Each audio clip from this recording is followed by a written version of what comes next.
저 여인을 제게 주시면 은자 10인양을 드리겠나이다. 경기도 수원 주막에서 울려 퍼진 한 총각의 말이었습니다. 사람들은 그를 비웃었습니다. 정신이 온전치 못한 총각이 불임 여인을 데려오겠다니 세상에 이런 미련한 일이 또 있을까요? 하지만 아무도 몰랐습니다. 그 순박한 마음이 얼마나 큰 복을 불러올지를. 봄바람이 살랑이던 3월이었습니다. 수원 화성 아래 자리한 작은 주막에 한 여인이 비틀거리며 들어왔습니다. 옷은 남루했고 얼굴은 눈물 자국으로 얼룩져 있었습니다. 주막 안 손님들이 여인을 힐끗 보더니 고개를 돌렸습니다. 여인은 구석 자리에 앉아 물 한 사발을 청했습니다. 목소리는 떨렸고 손은 부들부들 떨렸습니다. 주막 주인은 인상을 찌푸리며 물을 내왔습니다. 손님, 물값은 받지 않겠으니 다 드시고는 가시구려. 여인은 고개를 끄덕이고 물을 마셨습니다.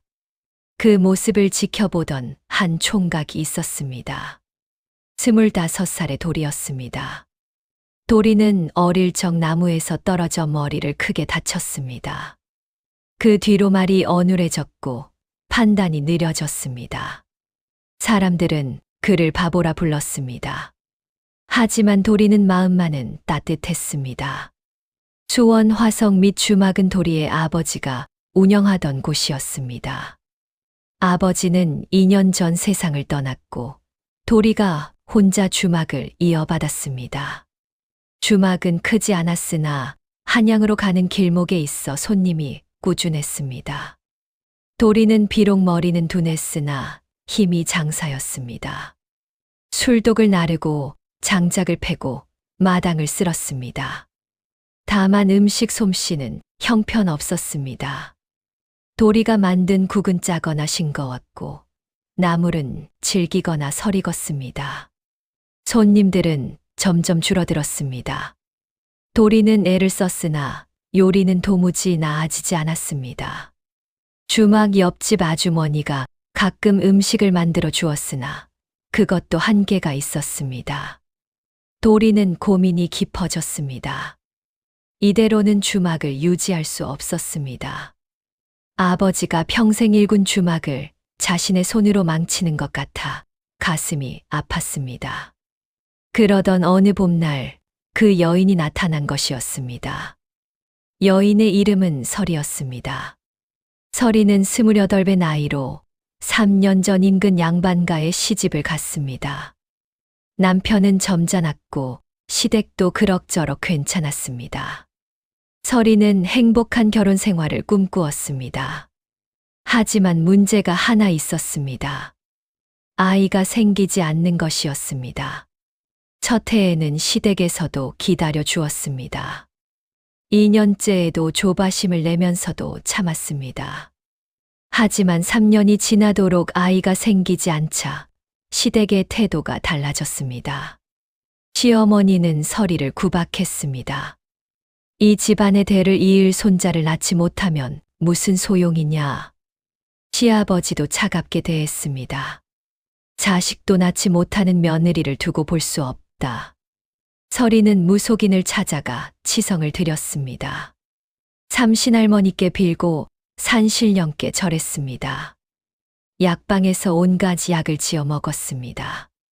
하지만 아이는 생기지 않았습니다. 결국 시댁에서는 설이를 내쫓기로 결정했습니다. 남편은 아무 말도 하지 않았습니다. 설이가 울며 매달렸으나 남편은 고개를 돌렸습니다. 시댁 식구들은 설이를 친정으로 돌려보내려 했습니다. 하지만 설이의 친정은 이미 가난하여 딸을 받아들일 형편이 못 되었습니다. 설이는 갈 곳이 없었습니다. 결국 설이는 길 위로 내몰렸습니다. 3월의 봄바람은 따뜻했으나 설이의 마음은 얼어붙었습니다. 며칠을 떠돌다가 수원 주막에 들어선 것이었습니다. 도리는 여인이 울고 있는 모습을 보았습니다. 다른 사람들은 모른 척했으나 도리는 그냥 지나칠 수 없었습니다. 그는 여인에게 다가가 물었습니다. 아씨, 왜, 우세요? 서리는 고개를 들었습니다. 앞에 서 있는 총각은 얼굴이 순박했으나 눈빛이 어딘가 멍했습니다. 서리는 고개를 저었습니다. 괜찮사옵니다. 신경 쓰지 마시옵소서. 하지만 도리는 물러서지 않았습니다. 배고프세요? 제가 밥 드릴게요. 도리는 부엌으로 가서 국밥을 한 그릇 퍼왔습니다. 국물은 너무 짰고 밥은 질었습니다. 하지만 서리는 감사히 받아 먹었습니다. 도리는 옆에 앉아 서리를 지켜보았습니다. 아씨, 어디 가세요? 갈 곳이 없사옵니다. 그럼 여기 계세요. 제 주막이에요. 서리는 고개를 저었습니다. 그럴 수는 없사옵니다. 소희는 쫓겨난 몸이옵니다. 쫓겨났어요. 왜요? 서리는 눈물을 흘리며 자신의 사연을 이야기했습니다. 아이를 낳지 못해 시댁에서 쫓겨났다는 것, 친정에도 돌아갈 수 없다는 것, 이제 갈 곳이 없다는 것을 말했습니다. 도리는 고개를 끄덕이며 들었습니다. 그럼 여기 계세요. 저랑 같이 주막하세요. 서리는 놀라 도리를 바라보았습니다. 무슨 말씀이시옵니까? 저는 음식을 못 만들어요. 손님들이 안 와요. 아씨가 음식 만들어 주시면 좋겠어요. 서리는 난처해했습니다. 하오나 소희는 쫓겨난 몸이옵니다. 어찌 감히. 괜찮아요. 저도 바보라고들 해요. 우리 같이 살아요. 도리의 말은 단순했으나 진심이 담겨 있었습니다. 서리는 잠시 망설이다가 고개를 끄덕였습니다. 갈 곳도 없고 먹을 것도 없었습니다. 이 순박한 총각의 제안이 유일한 희망이었습니다. 며칠 뒤 도리는 서리의 옛 시댁을 찾아갔습니다. 시댁 사람들은 도리를 보고 의아해했습니다. 누구시오? 저는 수원 주막하는 도리라고 해요. 서리 아씨를 저한테 주세요. 시댁 사람들은 어이가 없다는 표정을 지었습니다. 무슨 헛소리냐? 그 여인은 이미 내쫓았다. 알아요. 그래도 제가 데려가고 싶어요. 대체 무슨 속셈이냐? 도리는 품에서 은자 10인양을 꺼냈습니다. 주막 살림 중 팔 수 있는 것을 다 팔아 마련한 돈이었습니다. 이거 드릴게요. 서리 아씨 주세요. 시댁 사람들은 잠시 당황했습니다. 쫓아낸 며느리를 데려가겠다며 돈까지 주겠다는 총각이라니 세상에 이런 바보가 있을까 싶었습니다. 하지만 은자 10인양은 적지 않은 돈이었습니다. 시아버지가 돈을 받으며 말했습니다. 좋다. 데려가거라. 다만 그 여인은 아이를 낳지 못하니 그리 알아라. 괜찮아요. 저는 서리 아씨가 좋아요. 도리는 서리를 데리고 주막으로 돌아왔습니다. 소문은 빠르게 퍼졌습니다. 주막집 바보 총각이 부림 여인을 은자 10인양 주고 데려왔다더라. 미쳤구만. 아이도 못 낳는 여자를 데려와서 뭐 하겠다고. 게다가 주막 살림 다 팔아 돈을 마련했다지 않나. 이제 주막도 망하겠네. 사람들은 도리를 비웃었습니다. 주막 주인 자리를 이어받은 총각이 제정신이 아니라는 소문이 돌았습니다. 손님들은 하나둘 발길을 끊었습니다. 바보 총각이 운영하는 주막에서 밥을 먹고 싶지 않다는 것이었습니다. 주막 옆집 아주머니도 걱정스럽게 말했습니다. 도리야, 내가 무슨 짓을 한 거냐? 주막 살림 다 팔아서 여자를 데려오다니. 도리는 웃으며 답했습니다. 괜찮아요. 설이 누나가 착해요. 착하다고 다냐? 아이도 못 낳는 여자를 데려와서 뭐 하겠다는 거냐? 설이 누나가 음식 잘 만들어요. 주막 잘 될 거예요. 아주머니는 한숨을 쉬었습니다. 도리의 순박함이 안타까웠습니다. 설이도 미안한 마음이 컸습니다. 도련님 소인 때문에 주막이 어려워졌나이다. 소인이 떠나는 것이 낫겠나이다. 도리는 고개를 저었습니다. 아니에요. 설이 누나는 여기 있어야 해요. 저랑 같이 주막하세요. 설이는 눈물을 흘렸습니다. 이 순박한 총각의 마음이 너무나 고마웠습니다. 그럼 소인이 주막을 살려보겠나이다. 설이는 마음을 굳게 먹었습니다. 그날부터 설이는 부엌에서 음식을 만들기 시작했습니다. 설이는 원래 음식 솜씨가 뛰어났습니다. 어릴 적부터 어머니를 도와 음식을 만들었고 시집에서도 음식만큼은 칭찬을 들었습니다. 설이가 만든 된장찌개는 구수했습니다. 나물은 아삭하고 간이 딱 맞았습니다. 김치는 시원하고 깔끔했습니다. 도리는 설이가 만든 음식을 먹고 감탄했습니다. 누나, 이거 정말 맛있어요. 감사하옵니다, 도련님. 저는 도리라고 불러요. 누나도 그냥 도리라고 불러요. 설이는 미소를 지었습니다. 알겠나이다, 도리. 하지만 손님은 여전히 오지 않았습니다. 주막은 텅 비어 있었고 하루 종일 손님 한 명 오지 않는 날도 많았습니다. 도리와 설이는 묵묵히 일했습니다. 설이는 음식을 만들었고 도리는 주막을 청소하고 장작을 팼습니다. 어느 날 한 나그네가 주막에 들어왔습니다. 나그네는 먼 길을 온 듯 지쳐 보였습니다. 그는 자리에 앉아 밥을 청했습니다. 설이가 정성껏 만든 밥상을 내왔습니다. 나그네는 한술 떠먹더니 눈이 휘둥그레졌습니다. 이게 무슨 맛이오? 설이는 깜짝 놀라 물었습니다. 맛이 이상하옵니까? 아니요, 정말 맛있소. 내가 지금까지 먹어본 주막 음식 중에 최고요. 나그네는 밥 한 그릇을 뚝딱 비우고 한 그릇을 더 청했습니다. 그리고는 도리에게 말했습니다. 주인장, 이 주막 음식이 이렇게 맛있는 줄 몰랐소. 다음에 또 오겠소. 도리는 웃으며 답했습니다. 감사해요. 설이 누나가 잘 만들어요. 나그네는 주막을 떠나며 주변 사람들에게 이야기했습니다. 수원 주막에 가면 정말 맛있는 음식을 먹을 수 있소. 소문은 조금씩 퍼지기 시작했습니다.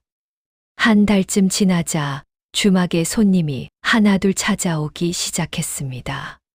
처음에는 호기심에 온 사람들이었습니다. 바보 총각과 부림 여인이 운영하는 주막이 어떤지 보려는 것이었습니다. 하지만 설이가 만든 음식을 먹고는 생각이 바뀌었습니다. 이 집 음식이 정말 맛있네. 된장찌개가 일품이요. 나물 무침도 훌륭하구려. 손님들은 만족하며 돌아갔고 다시 찾아왔습니다. 설이는 손님 하나하나에게 정성을 다해 음식을 만들었습니다. 아침 일찍 일어나 장을 보고 재료를 손질하고 정갈하게 음식을 차렸습니다. 도리는 설이를 도왔습니다. 비록 요리는 못했으나 힘은 셌습니다. 무거운 술독을 나르고 물을 길어오고 장작을 팼습니다. 손님들이 짐을 맡기면 도리가 대신 날라주었습니다. 손님들은 도리의 순박함에 마음이 흐뭇해졌습니다. 저 총각, 비록 머리는 둔하지만 마음만은 금 같구만. 그렇지. 그리고 저 여인도 참 부지런하고 착해 보이네. 주막은 조금씩 활기를 되찾았습니다. 3년이 흘렀습니다. 주막은 이제 인근에서 소문난 맛집이 되었습니다. 한양에서 오는 나그네들도 일부러 이 주막에 들렀습니다.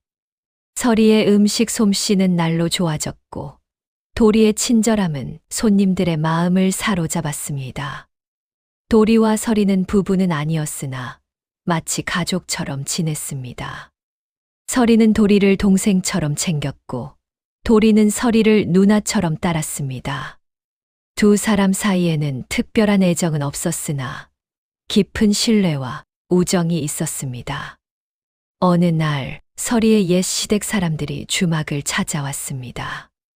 그들은 초라한 옷차림이었고 얼굴에는 피로가 가득했습니다.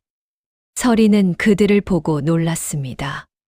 시아버님, 어찌 오셨나이까? 시아버지는 부끄러운 듯 고개를 숙였습니다. 서리야, 우리가 잘못했다. 무슨 말씀이시옵니까? 우리 집에 불이 났다. 모든 재산을 잃었다. 이제 갈 곳이 없구나. 서리는 가슴이 철렁했습니다. 시어머니도 눈물을 흘리며 말했습니다. 우리가 너를 그렇게 내쫓은 것이 하늘의 벌을 받은 게 아니겠니? 제발 용서해다오. 서리는 복잡한 심정이었습니다. 자신을 그토록 구박하고 내쫓았던 사람들이었습니다. 하지만 지금은 처참한 모습으로 자신 앞에 서 있었습니다. 서리가 망설이는 사이 도리가 다가왔습니다. 어르신들, 여기 앉으세요. 밥 드릴게요. 도리는 웃으며 시댁 식구들을 자리에 앉혔습니다. 그리고는 서리에게 말했습니다. 누나, 밥 차려 드려요. 어르신들 배고프실 거예요. 서리는 도리를 바라보았습니다. 이 순박한 총각은 누가 자신을 어떻게 대했는지도 따지지 않았습니다. 그저 배고픈 사람에게 밥을 주고 싶어 했습니다. 서리는 눈물을 흘리며 부엌으로 갔습니다. 그날 서리는 정성껏 밥상을 차렸습니다. 따뜻한 밥과 구수한 된장찌개, 정갈한 나물을 내왔습니다. 시댁 식구들은 눈물을 흘리며 밥을 먹었습니다. 서리야, 정말 미안하다. 우리가 너를 내쫓은 것이 평생의 후회구나. 서리는 고개를 저었습니다. 이미 지난 일이옵니다. 이제는 편히 드시옵소서. 시댁 식구들은 며칠 주막에 머물렀습니다. 도리와 서리는 그들을 정성껏 대접했습니다. 시댁 식구들은 점점 건강을 회복했습니다. 떠나는 날 시아버지가 도리에게 말했습니다. 총각, 자네 덕분에 우리가 살았네. 자네는 비록 머리는 둔하지만 마음만은 누구보다 훌륭하네. 도리는 웃으며 답했습니다. 괜찮아요. 또 오세요. 시댁 식구들은 깊이 절하고 떠났습니다. 또 3년이 흘렀습니다. 주막은 이제 인근에서 가장 번성한 곳이 되었습니다. 손님이 끊이지 않았고 수입도 넉넉했습니다. 도리와 서리는 주막을 넓혔고 일손도 더 들였습니다. 사람들은 두 사람을 칭찬했습니다. 저 둘을 보라. 세상이 뭐라 해도 묵묵히 일하더니 결국 성공했지 않나. 바보라고 놀렸는데 알고 보니 우리가 바보였네. 도리와 서리는 여전히 부부가 아니었습니다. 아이도 생기지 않았습니다. 하지만 두 사람은 행복했습니다. 서리는 도리에게 말했습니다. 도리, 소인 때문에 도련님께서 고생을 많이 하셨나이다. 도리는 고개를 저었습니다. 아니에요. 저는 누나랑 있으니까 행복해요. 소인도 그러하옵니다. 도련님 덕분에 소인이 살았나이다. 두 사람은 서로를 바라보며 미소 지었습니다. 세월이 더 흘러 도리와 서리는 나이가 들었습니다. 주막은 여전히 번성했고 두 사람은 마을에서 존경받는 이들이 되었습니다. 사람들은 그들의 이야기를 후손들에게 들려주었습니다. 옛날 수원에 순박한 총각과 쫓겨난 여인이 있었다네. 사람들은 그들을 비웃었지만 그들은 묵묵히 일했지. 그리고 결국 가장 큰 복을 누렸단다. 도리는 60이 되던 해 조용히 세상을 떠났습니다. 서리는 도리의 곁을 지키며 눈물을 흘렸습니다. 평생을 함께한 동반자였습니다. 부부는 아니었으나 그 어떤 부부보다 깊은 정을 나눈 사이였습니다. 서리는 도리를 정성껏 장사 지냈습니다. 마을 사람들이 모두 모여 도리를 배웅했습니다. 도리는 참 좋은 사람이었지. 누구보다 순박하고 착한 마음을 가졌던 이였어. 서리는 2년 뒤 도리의 뒤를 따라 세상을 떠났습니다.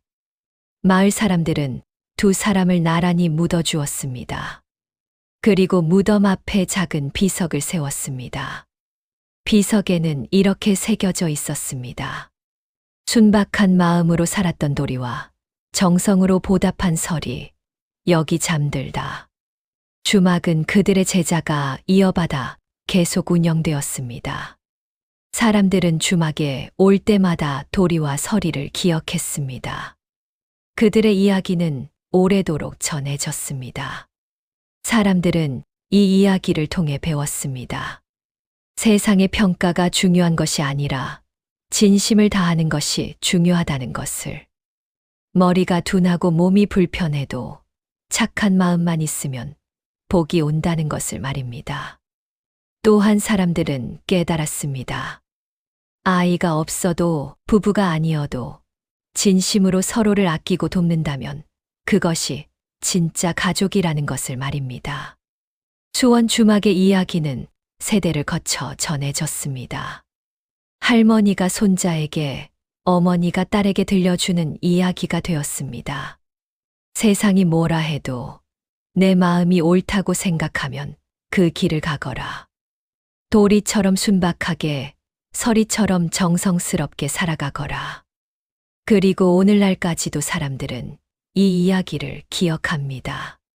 진심과 정성은 결코 헛되지 않다는 것을, 세상의 편견보다 마음의 소리를 따르는 것이 얼마나 아름다운 일인지를 말입니다. 오늘 이야기는 여기까지입니다. 구독과 좋아요는 더 좋은 영상을 만드는 큰 힘이 됩니다.